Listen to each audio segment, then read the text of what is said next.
Hello, আমি চন্দ্রানী, হাওড়ার কাসুন্দিয়া থেকে আসছি। আমি ম্যামের কাছে কেক শিখতে যখন প্রথম দিন এলাম, আমার মনে অনেক ভয় ভাবনা সব কিছু ছিল যে ম্যাম কীরকম হবে, এখানের পরিবেশ কীরকম হবে। আমি তো কিছুই জানি না, আমি হঠাৎ করেই এসে পড়েছি, অনেক ভয় ভাবনা এবং আশা নিয়ে এসেছি।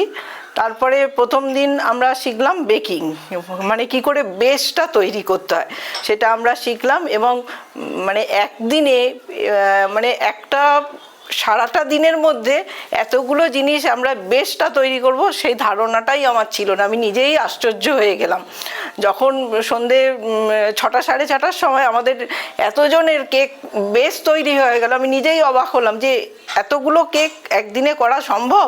তারপরে না, সেটা সম্ভব।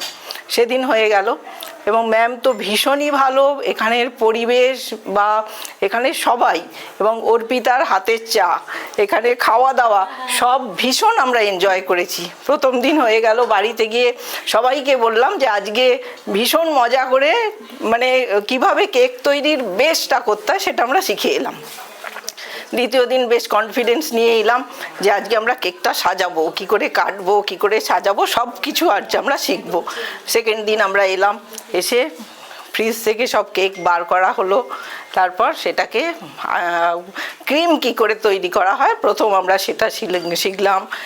তারপর চকলেট গানাশ শিখলাম। এগুলো শেখার পর তারপরে এই কেকগুলো কাটিং হলো, ফার্স্ট লেয়ার সেকেন্ড লেয়ার এরকম করে কাটিং হলো।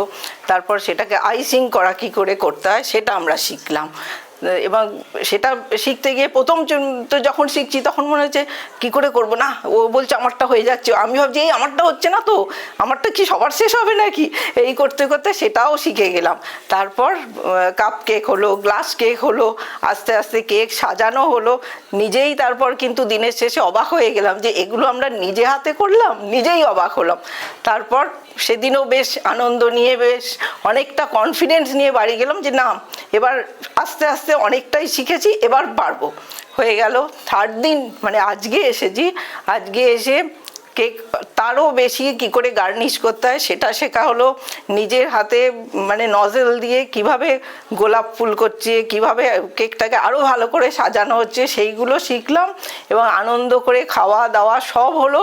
এবং ম্যামের সঙ্গে যে এত নিজের মতো পরিচয় হয়ে গেল, সেটাই কিন্তু আমাদের একটা বড় পাওনা যে ম্যামকে পেয়েছি, ভীষণ ভালো পরিবেশ পেয়েছি এবং অসমবয়সী সব বন্ধুদের পেয়েছি।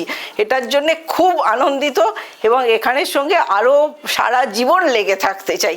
এটাই হলো আমাদের সবার পাওনা। Thank you.